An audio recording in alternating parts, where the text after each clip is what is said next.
আমাকে বারবার মামলা দিতে হবে। আমি এমন কোনো অপরাধ করি নাই। আমি সরকার পক্ষে বলতে চাই, আমি স্বরাষ্ট্রমন্ত্রীকে শ্রদ্ধা করে বলতে চাই যে আপনারা আমার ব্যাপারটা দেখেন, আমার পরিবারের কাছে আমাকে ফেরত দেন। আমি কোনো এমন অপরাধ করি না যে আমাকে বারবার মামলা দিতে হবে। এখন তারা স্বৈরাচারী ভাবে মামলা দিচ্ছে, এটা আমি জানতে চাই।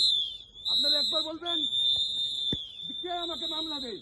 আমি প্রত্যেকটা স্যারের কাছে ক্ষমা চাইছি, আমার ভুল কোথায় ছিল। আমি দেখতে, আমার নাম সোহাইব, আমি পুলিশ ডিপার্টমেন্টে ছিলাম, আমার ভুল কোথায় ছিল আমি জানতে চাই। কে আমাকে কোথা থেকে মামলা দেয়।